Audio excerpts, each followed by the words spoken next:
Eu peço que os irmãos abram suas Bíblias no Evangelho segundo Marcos, capítulo 8.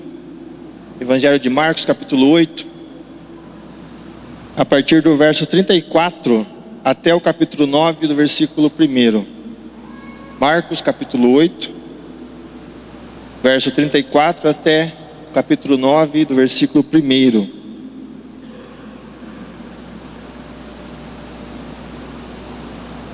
Nós estamos conversando durante o mês, nas mensagens, principalmente da noite, com a temática Rota 222, né? Que é o tema do acampamento. Estamos trabalhando o tema do discipulado, que é a visão da nossa igreja.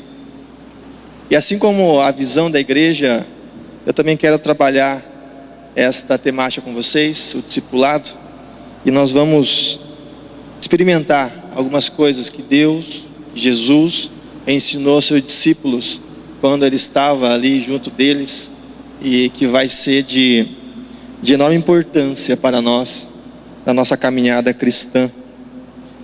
Marcos capítulo 8, a partir do verso 34 até o capítulo 9 do verso 1, diz assim: Então, convocando a multidão e juntamente os seus discípulos, disseram-lhes: Se alguém quer vir após mim, a si mesmo se negue, tome a sua cruz e siga-me. Quem quiser, pois, salvar a sua vida, perdê-la-á. E quem perder a vida por causa de mim e do evangelho, salvá-la-á. Que aproveita o homem ganhar o mundo inteiro e perder a sua alma? Que daria um homem em troca de sua alma? Porque qualquer que nessa geração adúltera e pecadora se envergonhar de mim e das minhas palavras, também o Filho do Homem se envergonhará dele, quando vier na glória do seu Pai com os santos anjos. Dizia-lhes ainda: Em verdade vos afirmo que dos que aqui se encontram, alguns há que de maneira nenhuma passarão pela morte, até que vejam ter chegado com poder o reino de Deus. Talvez um texto muito conhecido, talvez um texto que você já leu diversas vezes, já ouviu outras mensagens em cima desse texto. E esse texto, quando eu li, estava refletindo, me veio esta temática: uma estrada sinuosa. Para você que dirige, você que é motorista, você sabe, quando você olha essa placa numa estrada, você já imagina que a estrada à frente será perigosa. Época de férias, né, quando muitos vão para a praia, tem as serras, né, a Serra de Santos, do Guarujá. Para quem vai aqui para Ilha Comprida, tem aquela serrinha, a serrinha da cabeça da anta, né? Quantos já não passaram naquele lugar? E a minha família mora em Registro, que é perto ali de Iguape, e por muitas vezes eu já enfrentei aquela serra da cabeça da anta. De carro é mais fácil, porque você está dirigindo, então você não sofre tanto. Mas de ônibus, 5 horas de ônibus naquela estrada, meu Deus. Eu me lembro que na minha juventude, começo da juventude, ali aos 18 anos, 17, eu viajava para visitar meu pai e minha mãe. Pegava o ônibus 6h30 da manhã aqui, chegava lá meio-dia. Então era a estrada assim, então o ônibus, você vinha para lá e para cá a viagem inteira. Segundo a minha mãe, eu chegava lá branco, com a boca branca, né? Eu estava assim, não comia nada em casa, porque no meio do caminho você ouvia, né, aqueles ruídos dentro do ônibus que você já imagina que deve ser, né? Mas é uma estrada tortuosa, é uma sinuosa. Você que vai aqui para pegar a estrada Rio Santos, também tem algumas partes assim. Enfim, são estradas perigosas. E quando olho para esse texto, eu lembrei dessa placa. Porque o que significa? Quando você está dirigindo e você se depara com uma placa dessa, você toma mais cuidado, porque é uma estrada perigosa. Você fica mais atento. Você muda a sua atenção na estrada quando você se depara com uma placa desta. E quando nós entendemos o cristianismo, quando nós decidimos por Jesus, decidimos seguir este homem, este Deus, nós temos que lembrar que a caminhada, ela é uma estrada sinuosa. A caminhada cristã é uma estrada sinuosa. Nós estamos falando de discipulado há diversos domingos. O discipulado que Cristo nos ensinou não é algo fácil, simples de fazer. O discipulado não é algo que é prazeroso, é gostoso, sim, mas não é algo tão simples. E esta manhã eu queria tratar com vocês algumas perspectivas sobre essa estrada sinuosa que é o discipulado de Jesus, baseado nesse texto que Jesus nos ensina. Jesus está aqui junto com seus discípulos, está conversando com eles após alguns milagres. Jesus, no capítulo 8, se você voltar um pouco, você vai ver a segunda multiplicação de pães e peixes. Você vai ver a cura do cego de Betsaida. E aí Jesus começa a falar da sua morte e ressurreição. E aí, após esta narrativa, Jesus diz aos discípulos: você quer vir até mim? Você quer seguir-me? Então negue-se a si mesmo, tome a tua cruz. E esta frase é algo extremamente importante para nós, para você, para mim, que desejamos e buscamos ser discípulos de Jesus. Porque muitas vezes nós achamos que ser discípulo de Jesus é eu frequentar uma igreja, ou eu fazer as minhas leituras. Mas é muito mais profundo que isso. É muito mais profundo que isso. Negar-se a si mesmo. Negar-se a si mesmo. E é importante nós sabermos isso, porque muitas vezes nós iniciamos um discipulado sem avaliar os custos, sem avaliar o que vai acontecer, e muitas vezes nós se perdemos no caminho. E quando nós se deparamos com dificuldades, nós abandonamos o discipulado. Como o Lira falou, essa noite nós vamos ter uma grande festa. 2 jovens e 2 adolescentes, eles estarão professando a fé em Jesus Cristo, e 2 estarão se batizando. Tudo isso graças ao discipulado. Adolescentes jovens que desde o ano passado já estão sendo discipulados. Se você perguntar para eles, foi uma caminhada fácil? Eles vão dizer, não foi. Não foi.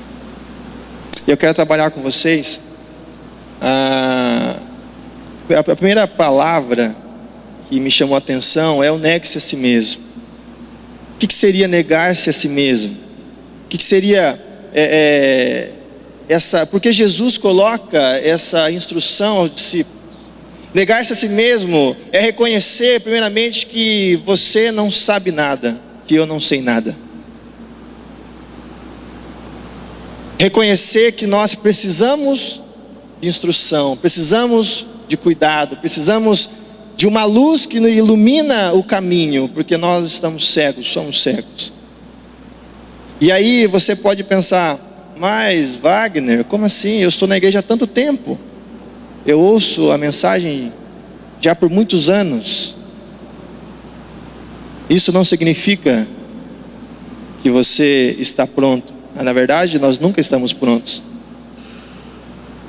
Quanto mais você conhece a palavra de Deus, mais você reconhece que você precisa, mais você entende que você precisa dessa instrução, mais você reconhece que você precisa deixar de lado essa soberba de achar que não, eu estou na igreja há muito tempo, eu conheço a Bíblia de trás para frente. Isso não significa nada, sinto lhe dizer. Negar-se a si mesmo é abrir mão dos deuses que corroem o nosso coração, é renunciar a esses deuses. Como assim? Quais são esses deuses? Tim Keller, em seu livro Falsos Deuses, trabalha muito bem esses deuses. Quais são alguns deuses? Pense. Talvez, segundo Tim Keller, o dinheiro, talvez o sucesso, a fama, a necessidade de se aparecer. Talvez você seja assim. Você gosta de estar em cima de um palco, em cima de um púlpito. Eu não sei qual que é o Deus que está no teu coração, que controla a tua vida. Você sabe, Deus sabe. Negar-se a si mesmo é dizer não para esses deuses. No Evangelho de Lucas, no capítulo 14, no verso 33, diz: ninguém pode ser um discípulo de Jesus, se não renunciar a tudo que toma o lugar de Deus em sua vida. Assim, pois, todo aquele que dentre vós não renuncia a tudo quanto tem, não pode ser meu discípulo. Muitas vezes nós renunciamos 50% apenas.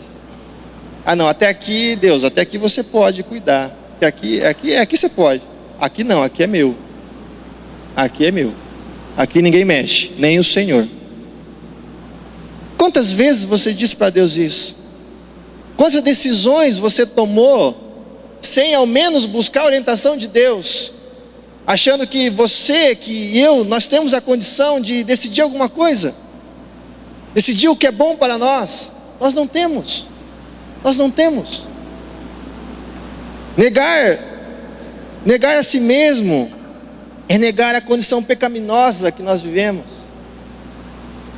Condição pecaminosa.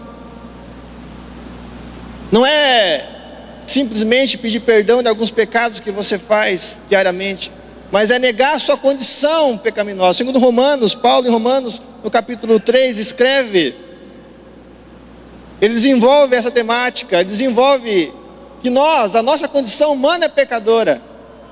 Nós nascemos do pecado. E renunciar a essa condição é dizer: eu não sou assim, eu não sou assim. E todos os dias eu vou lutar contra isso, porque o Espírito habita em mim, e é esse Espírito que vai me aperfeiçoar. É o Espírito, é os frutos do Espírito que vai estar dentro de mim e vai me ajudar a deixar para trás essa condição pecaminosa a qual eu estou. Negar-se a si mesmo não é dizer assim: eu sou assim, eu nasci assim, e você assim, o resto da minha vida. Quem não gostar, que não seja meu amigo. Você conhece pessoas assim? Você conhece alguém assim? Eu sou assim mesmo. Quem não gostar, o mundo é grande, né? Vai para o outro lado do mundo que você não me encontra. Será que é assim mesmo? Essa condição pecaminosa que está dentro de você, você não nega, você não renuncia. Nós precisamos renunciar. Precisamos renunciar à nossa condição. Renunciar todo esse mal que está em nós devido à queda lá em Gênesis. Negar-se a si mesmo é negar, é renunciar a essa condição pecaminosa que vivemos. Talvez você diga hoje: eu sou assim, e você se orgulha disso. Você se orgulha de ter essa personalidade, esse caráter. A mudança de caráter acontece quando Jesus tira o coração pecaminoso e te dá um coração novo. Um coração que quer aprender, um coração que quer amar, um coração que quer seguir o Mestre, um coração bondoso, um coração humilde. Negue-se a si mesmo. Uma segunda questão que Jesus nos ensina: tome a tua cruz. Hernandes Dias Lopes diz: esta cruz não é uma doença, um inimigo, uma fraqueza, uma dor, um filho rebelde, um casamento infeliz.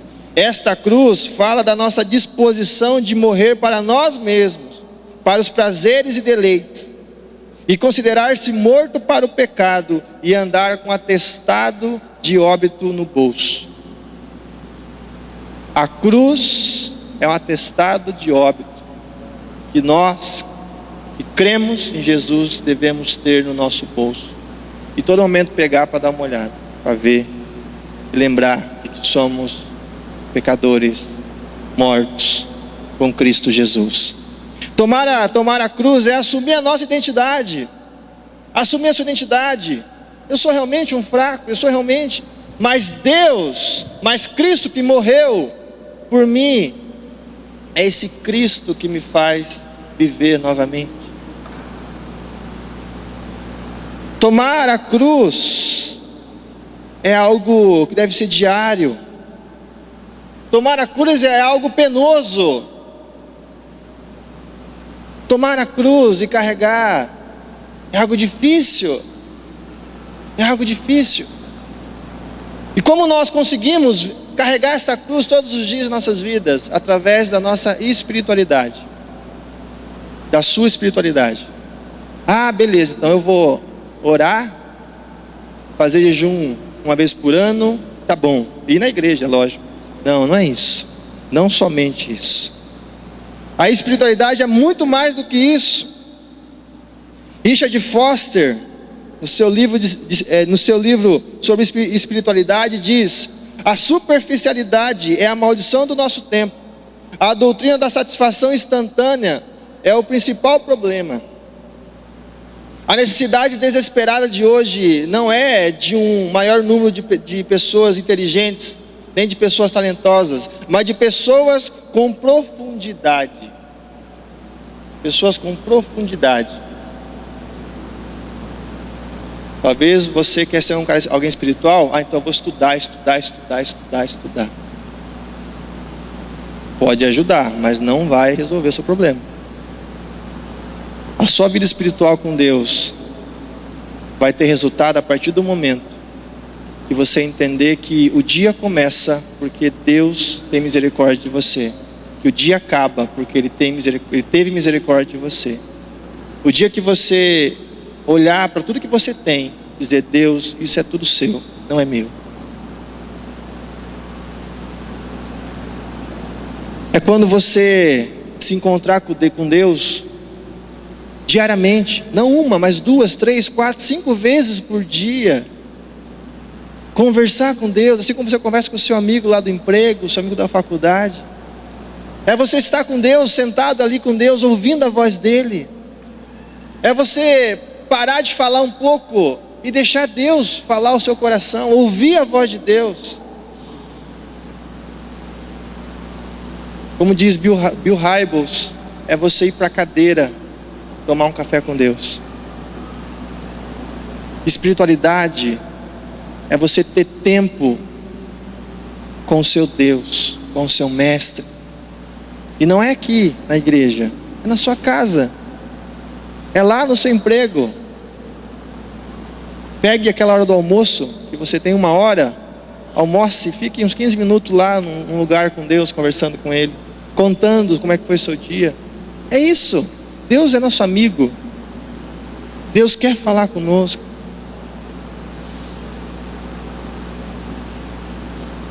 No Salmo 42, no verso 1, se você puder abrir a sua Bíblia, Salmo 42, no verso 1.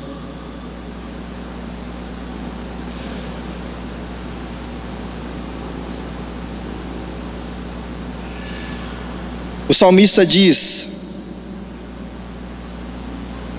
verso 1 e 2: como suspira a corça pelas correntes das águas, assim por ti, ó Deus, suspira a minha alma. A minha alma tem sede de ti, do Deus vivo. Quando irei e me verei perante a face de Deus?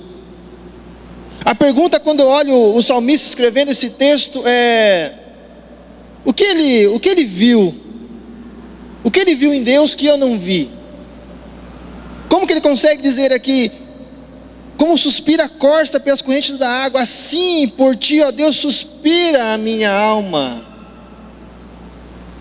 Essa afirmação desse salmista é algo que me deixa pensante, no sentido de que o que ele viu em Deus que eu ainda não vi? Essa paixão, este amor, esse desejo de estar com Deus. Porque muitas vezes, vamos lá, cá entre nós, muitas vezes o nosso desejo é de simplesmente vir ao domingo na igreja, e olhe lá ainda.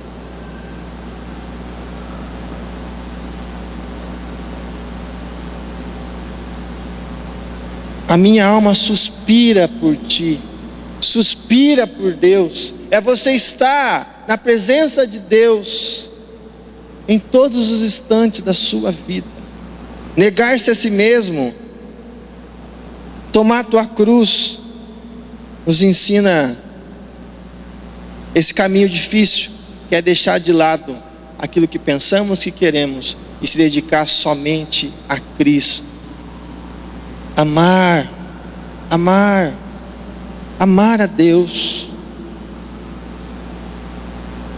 E aí no final Jesus falando com os seus discípulos, se você fizer tudo isso, tiver coragem de fazer tudo isso, segue-me.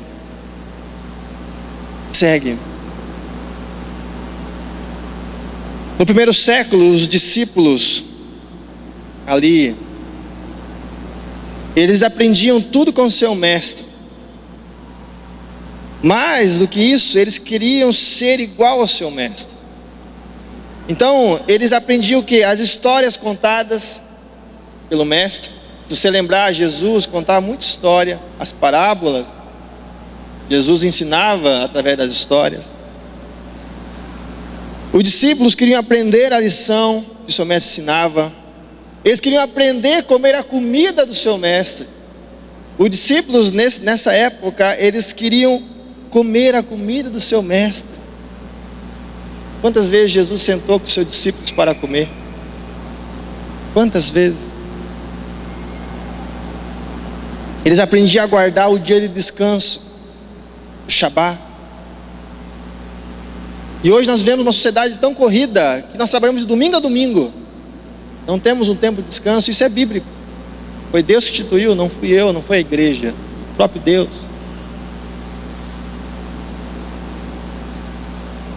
Os discípulos queriam fazer a caridade, assim como o seu mestre fazia. Os discípulos queriam orar como o seu mestre orava.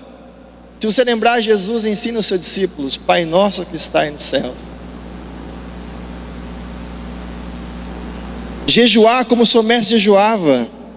Aprendi os mandamentos de Deus. Os discípulos literalmente moravam com seus mestres. Quantas vezes Jesus passou a madrugada, dias andando, e seus discípulos junto com eles, ficavam juntos, passavam noites juntos, dias juntos, praticamente era uma família. Assim eram os discípulos com Jesus, os discípulos com seus mestres naquele momento.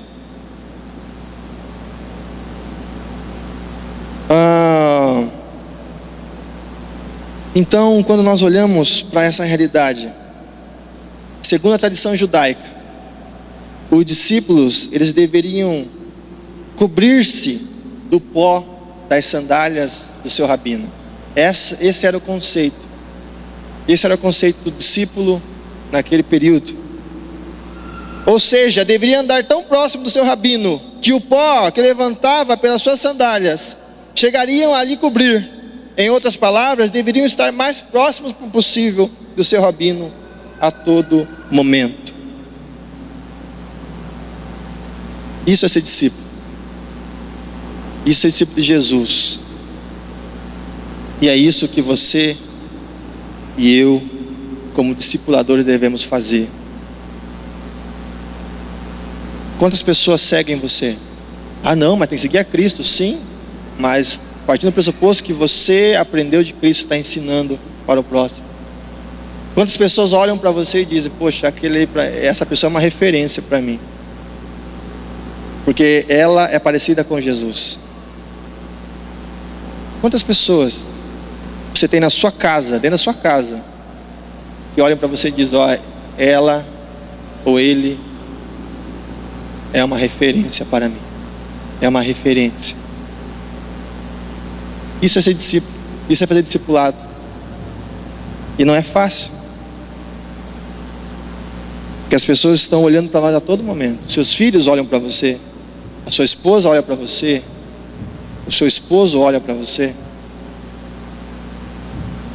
Eu quero encerrar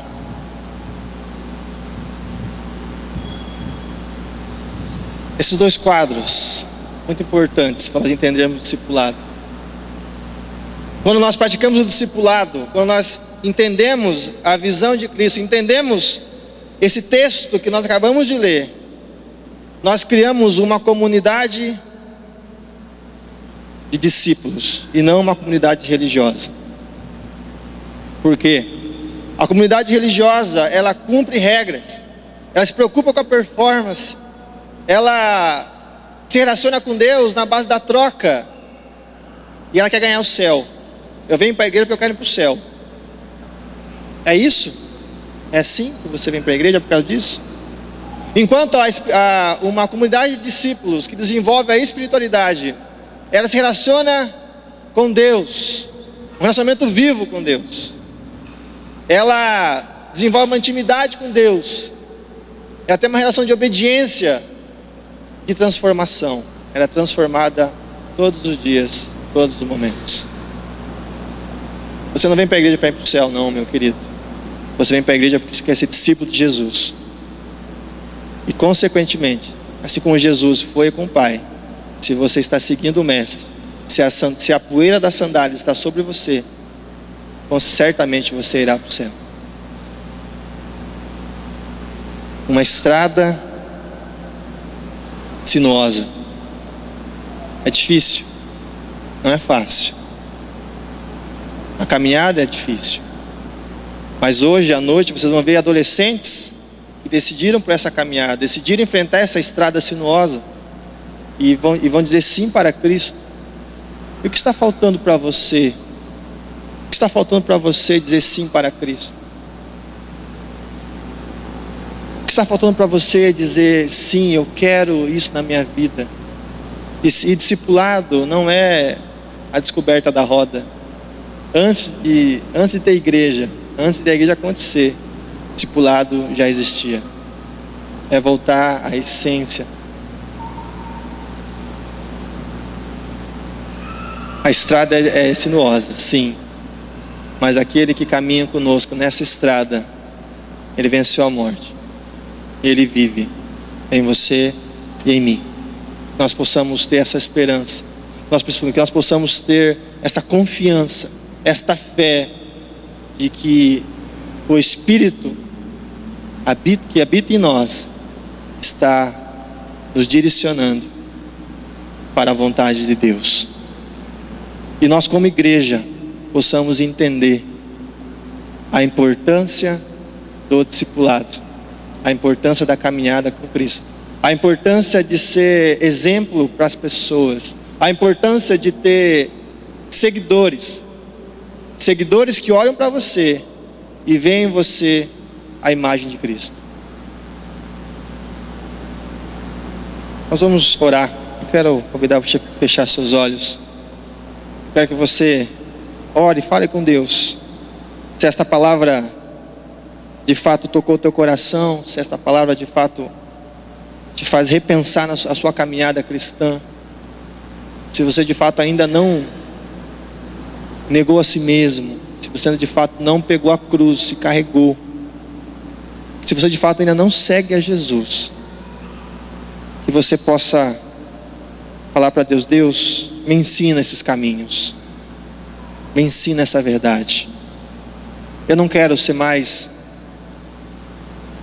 um religioso que frequenta a igreja de domingo a domingo, mas eu quero ser um discípulo do Senhor, que em todos os momentos, em todas as horas, em todos os minutos, vivem a graça, vivem o amor, vivem a misericórdia, porque Cristo, nosso Mestre, viveu tudo isso.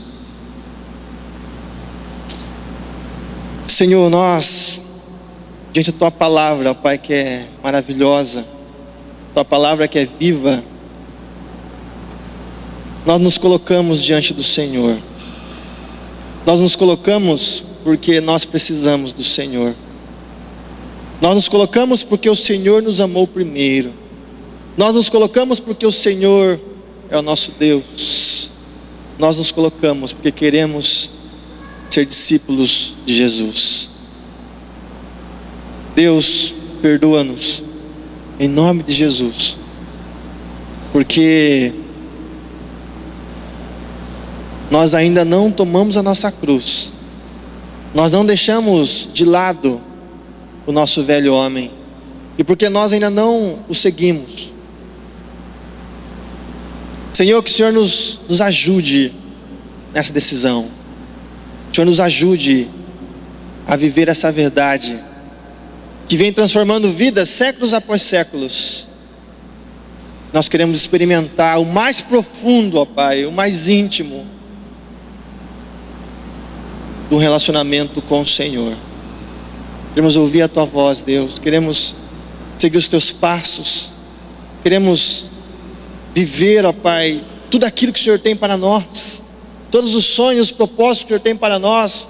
Quanto pessoas, quanto pais, quanto esposos, esposas, quanto igreja. Nós queremos, ó Deus, em nome de Jesus. Por isso nós nos colocamos diante do Senhor.